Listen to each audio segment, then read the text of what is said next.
Good evening. I'm Antonio Day with the HGP Nightly News' Week in Review. Here's a recap of the top stories covered within the past week.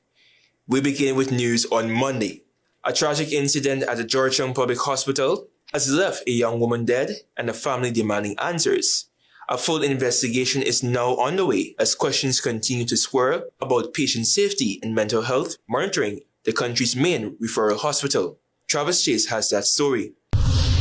A 22-year-old woman identified as Marissa Eastman is dead after reportedly jumping through a window at the Georgetown Public Hospital Corporation on Sunday evening. According to hospital officials, Eastman was admitted to the GPHC on January 17 after presenting to the emergency department with complaints of headaches and abnormal behavior. She was subsequently admitted to a medical ward for further evaluation and management.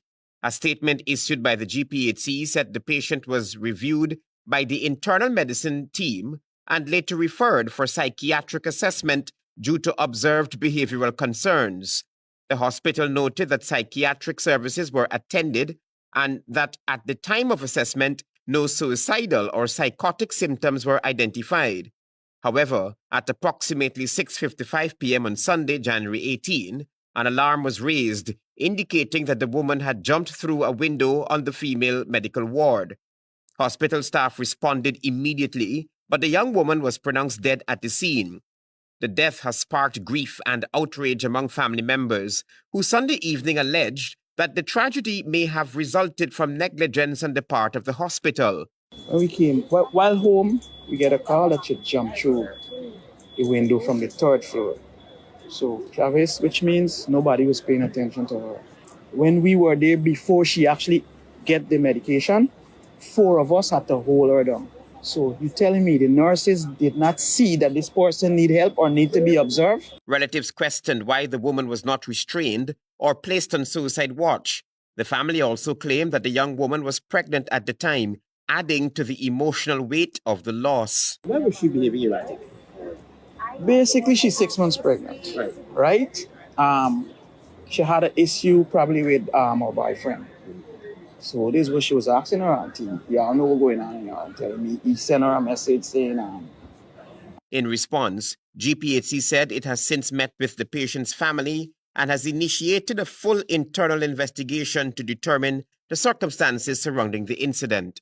Travis Chase, HGP Nightly News. Also on Monday, Sharon Benjamin, Attorney at Law and General Secretary of the People's National Congress Reform, says that should the government and the Speaker of the National Assembly continue to ignore their constitutional obligations in electing an opposition leader, legal recourse will be a likelihood. However, some legal experts suggested that the combined opposition must think critically of the legal ramifications before taking such recourse. Here is more. If this matter is not addressed, there is a likelihood that we will have to go to court to compel the Speaker of the National Assembly to do what has to be done.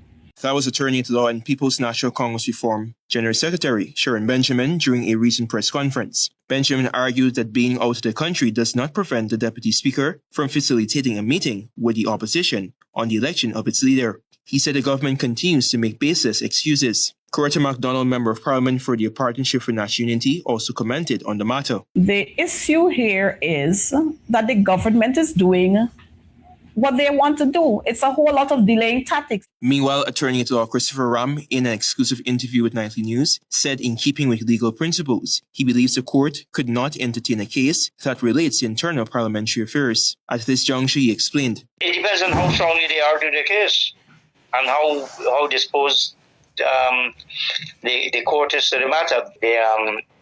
The fact that non-interference by the court in matters internal to the National Assembly is always going to be a challenge. Ram noted that given the suspension of the National Assembly with no functioning parliamentary committees should be a concern of the court, but warned that the opposition must carefully examine the legal factors before taking such recourse. Another attorney, Jonathan Sobrian, said that while it is democratically moral for there to be an elected opposition leader, nowhere in the Constitution speaks to the time frame on that appointment. Nowhere in the Constitution it says that you have to have the Speaker, the leader of the opposition in place at any given time. There are no dates.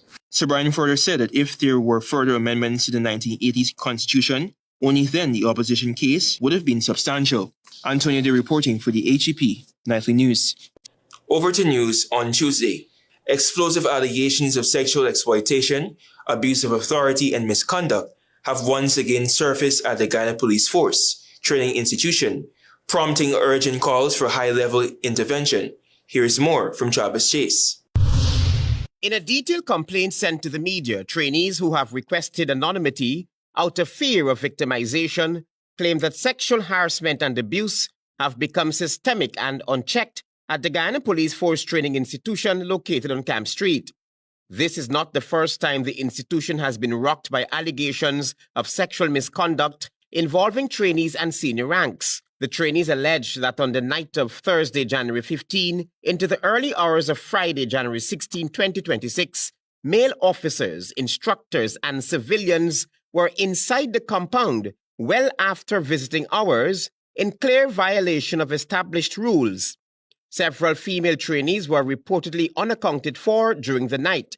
According to the complaint, some trainees were taken to instructors' rooms, offices, the gym, and vehicles where alcohol consumption and sexual activity allegedly occurred. Video evidence has reportedly been provided to support the claims. The whistleblowers further allege that both male and the female trainees are being exploited in exchange for favors, including exemption from duties, academic advancement, and assistance in passing examinations. Against this backdrop of recurring allegations, Home Affairs Minister Onij Waldron in November had warned that any trainee who experiences sexual abuse must come forward, assuring that such matters would be treated seriously. If that is a concern that they have, they should know that the powers that be will deal very, very strongly with these kinds of matters. If it is that they feel that they're in a position where they're being victimized sexually, that they should just be able to report it, and the mechanisms are in place to make sure that these older officers are dealt with in the strictest manner. The fresh complaint also claims attendance records are being falsified to conceal absenteeism and that past probes failed to result in accountability, emboldening those involved. Senior police ranks have since been named, with allegations that abuse of power persists under the belief of institutional protection. Travis Chase, HGP Nightly News. Stay tuned to find out what other interesting stories made the news this week. Interested in honoring or paying tribute to a loved one, or just making a loved one feel special? HGP TV offers you all that and more. Air your birthday greetings, death announcements, and wedding anniversaries on HGP TV today. HGP TV offers affordable prices, convenience, and great services. Call us on 220-3660 or email us at sales@hgptv.com. Thanks for staying with us here on the HGP Nightly News This Week in Review. Continuing with news on Tuesday. Speaker of the National Assembly, Antonio Adair, refused to meet with the leader of the We Invest in Nationhood Party, Asruddin Mohammed, regarding the status on the appointment of the opposition leader. If continued, the WIN leader says that he will take the necessary actions. Here's more. Leader of the We Invest in Nationhood, Asruddin Mohammed, was unsuccessful in meeting with the Speaker of the National Assembly, Antonio Adair, to ascertain when a meeting of the opposition parliamentarians would be held to elect him as opposition leader. Mr. Mohammed expressed dissatisfaction at the Speaker's posture. We asked him to meet. He said he can't meet with us. We're heading into a budget. It looks like the PPP, they want to siphon off hundreds of billions of dollars of taxpayers' money for themselves, their family, their friends, and their favorites. The WIN leader said himself and other members of parliament contacted the secretary for the parliamentary clerk, Charlotte Isaacs, and requested to have a meeting with the Speaker. Mohammed said that to his expectation and to his surprise on Tuesday, he witnessed a different scenario. He said that himself and other WIN MPs will not treat this matter lightly. Should the budget be read in the absence of a leader of the opposition, would you then be heading to court? Yes, We'll have to take that step. This is unprecedented. Meanwhile, Speaker of the National Assembly, Mansour Nadir, kept this posture when approached by media operatives. Of the opposition leader anytime soon, Monday. Any comments? Are you going to be meeting with the WIN parliamentary team today, Mr. Speaker? No comments? Antonio D reporting for the HGP Nightly News. Over to news on Wednesday. Speaker of the National Assembly, Mansour Nadir, has buckled under political and diplomatic pressure and has announced an opposition MPs meeting for the election of a leader of the opposition. He's also launched a broadside against US and Canadian envoys. Here's more from Travis Chase. After months of mounting political deadlock and sustained diplomatic scrutiny, Speaker of the National Assembly Mansour Nadir on Tuesday night announced that a meeting of non-governmental members of parliament will finally be convened on the same day the government is scheduled to present its 2026 national budget. I have asked the clerk of the National Assembly to convene a meeting of all the non-governmental members of parliament for 10 a.m. on Monday, the 26th of January, 2026. And this is for the election of the leader of the opposition. The announcement came only hours after leader of the We Invest in Nationhood Party, Azruddin Mohammed, and other opposition figures turned up at Parliament building demanding clarity on the long-delayed process to facilitate the selection of a leader of the opposition. Nadir's decision marks a clear retreat from weeks of silence and inaction following the opening of the 13th Parliament on November 3, 2025, during which Wynne persistently accused the Speaker of frustrating constitutional processes. Addressing the matter publicly for the first time, the Speaker portrayed himself as the target of what he described as relentless and vile aspersions, particularly from Wynne and its supporters. The Speaker then turned his fire outward, launching pointed attacks on members of the diplomatic corps who have publicly weighed in on the impasse. Responding to comments by U.S. Ambassador Nicole Theriot, who stressed that a functioning democracy requires an opposition leader, Nadir outrightly dismissed the premise. To the U.S. Ambassador to Guyana, I ask, who is the leader of the opposition in your country? Does the absence of an opposition leader interfere with your country's democratic process? He reserved equally sharp criticisms for Canadian High Commissioner Sébastien Sigoin, who had urged adherence to democratic norms, good governance, and the rule of law. To my dear friend Sébastien from the Canadian High Commissioner, your great democracy took 6 months to produce a budget last year.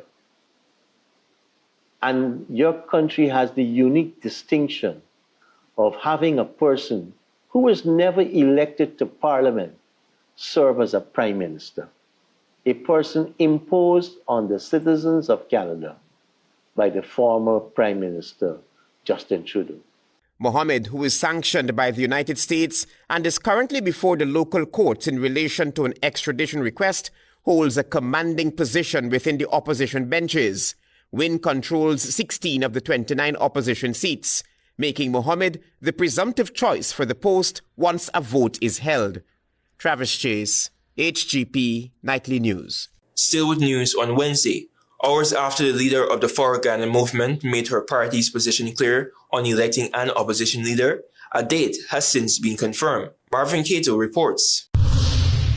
Parliament must first complete its constitutional architecture by recognizing a leader of the opposition, as the Constitution requires. And so once that is done, we will participate fully, we will participate vigorously in the budget debate. That was leader of Forward Guyana movement and Member of Parliament Amanzo Walton Desir, making it clear, had the Speaker not signaled his intention to convene the meeting to elect the leader of the opposition, she was willing to boycott budget presentation 2026. We are ready to do our work, but we are not going to pretend that constitutional breaches are normal. The MP reminded that she was willing and ready to contribute meaningfully. However, she was not willing to condone unconstitutionality. The people of Guyana, she reminded, require scrutiny, accountability, and do not deserve shortcuts. Walton Desir has been very vocal on the issue of the election of the opposition leader since the commencement of the 13th Parliament. And so cure the unconstitutional construct in which our parliament now finds itself, and then let's proceed to the reading of the budget. That's our simple position. In a defiant and explosive broadcast Tuesday night amidst protests in front of his home, the government-aligned Speaker of the National Assembly, Mansour Nadir, made it clear he does not agree with a fugitive offender being placed into the role of opposition leader. Amidst his criticism, he pleaded with the opposition members of parliament to prevent Azharuddin Mohammed from being elected leader of the opposition before announcing that on Monday, January 26th at 10 a.m., there will be an election for the leader of the opposition. Marvin Cato reporting for HGP Nightly News. More of the top stories of the past week after the break. Stay tuned. Interested in honoring or paying tribute to a loved one, or just making a loved one feel special? HGP TV offers you all that and more. Air your birthday greetings, death announcements, and wedding anniversaries on HGP TV today. HGP TV offers affordable prices, convenience, and great services. Call us on 220-3660 or email us at sales@hgptv.com. Thanks for staying with us. We return. Here is news on Thursday. There was a meeting on Thursday between the majority of foreign diplomats in Guyana and House Speaker Mansour Nadir at the Parliament building, reportedly about next Monday's sitting of the National Assembly. Tiana Cole will tell you more about that meeting. As Ghana prepares for election of an opposition leader next Monday, diplomats on Thursday met with Speaker of the National Assembly, Mansour Nadir. United States Ambassador to Guyana, Nicole Terrio, said the meeting lasted just over an hour and described it as informal and engaging, with discussions centered specifically to parliamentary business. It was just a very interesting informal meeting with the Speaker, and we just talked a little bit about the upcoming session of Parliament for the budget and the upcoming election for the leader of the opposition. Ambassador Terrio told members of the media that the meeting was requested by a member of the diplomatic corps and that the Speaker agreed to engage with the group. When asked whether Speaker Nadir raised concerns about previous diplomatic comments about the appointment of an opposition leader, she declined to elaborate. I don't think it's my place to say what he said. Okay. Talk to him. The meeting comes after months of mounting political deadlock and sustained diplomatic scrutiny. On Tuesday, Speaker Nadir announced January 26 as the date for an opposition members of parliament meeting to elect a leader of the opposition. During his remarks, he also issued sharp criticism of both U.S. and Canadian envoys. To the U.S. ambassador to Guyana, I ask, who is the leader of the opposition in your country? Does the absence of an opposition leader interfere with your country's democratic process? He extended similar criticism to Canadian High Commissioner Sebastian Seguin, who had earlier urged adherence to democratic norms, good governance, and the rule of law. Your great democracy took 6 months to produce a budget last year. And your country has the unique distinction of having a person who was never elected to parliament serve as a prime minister. Of the 65 members of parliament, 36 sit on the government side, while the opposition benches comprise 16 members from the We Invest in National Win, 12 from the Partnership for National Unity, APNU, and 1 from the Forward Ghana Movement, FGM. Tiana Cole reporting for the HGP Nightly News. Also with news on Thursday, you will hear now that Nazar Mohammed has slammed the Speaker of the National Assembly over Pablo Escobar's remark and has demanded a public apology. Travis Chase has that story. Pablo Escobar, while he may be a role model for some, went down the route of becoming an honorable member of parliament. Extortion, money laundering, terrorism, and trafficking were all associated with Pablo Escobar. Same as the internationally indicted fugitive offender. Embattled businessman Nizar Mohammed has issued a strongly worded letter to Speaker of the National Assembly Mansour Nadir, condemning what he describes as abusive, false, and defamatory statements made during the Speaker's address to the nation on January 20, 2026, particularly a comparison linking Azzuddin Mohammed to notorious Colombian drug lord Pablo Escobar. In the letter, Mohammed accuses the Speaker of recklessly invoking drug trafficking and criminality without evidence, arguing that such remarks were designed to mislead the public and irreparably damage reputations. He insists that neither U.S. authorities nor any official legal filings have ever accused Azzuddin Mohammed of drug trafficking, cartel activity, or narcotics-related offenses. Mohammed maintains that the U.S. Office of Foreign Assets Control designation and related indictment concern alleged tax matters only and do not reference drugs or proceeds of narcotics. Describing the Speaker's remarks as a misuse of constitutionally neutral office, Mohammed said the Pablo Escobar comparison amounted to character assassination from the chair of Parliament and undermined public trust in the National Assembly. He has formally called on Speaker Nadir to issue a full and unqualified public apology to Azzuddin Mohammed and to the people of Guyana, asserting that the comments were malicious, unsubstantiated, and unbecoming of the Speaker. As for the record so far, there has been no confirmation that the Speaker has publicly responded to the letter. Travis Chase, HGP Nightly News. We turn attention to Now News on Friday. With the 2026 budget set to be presented on Monday, January 26th, the Partnership for National Unity's parliamentary lead, Dr. Terence Campbell, says that while anticipating this year's fiscal plan will be bigger, size is totally irrelevant as people-centered policies matter. Here is more. As Guyanese will be tuned in on Monday to listen to the lengthy presentation of the 2026 budget by Dr. Ashni Singh, Senior Minister with responsibility for finance, the Partnership for National Unity is adamant that this year's fiscal plan must include people-centered policies. This was according to Dr. Terence Campbell, APNU's parliamentary lead, during the party's press conference on Friday at Congress Place, Sophia, Georgetown. Size, however, is not substance. This budget is shaping up to be a public relations spectacle rather than a set of monetary and fiscal policies that will benefit the average Guyanese. Dr. Campbell noted that more than likely this year's budget will focus more on infrastructural development, but questions the feasibility of these capital projects. It is likely to be another one in which there will be focus on infrastructure to put money into the hands of the PPP elite, family, friends, and favorites. Member of Parliament Sher Duncan, like Dr. Campbell, said that the government has perfected the art of ceremonial launches with no holistic vision. Infrastructural projects, they tell this very, very consistent story of incompetence, underperformance, and neglect.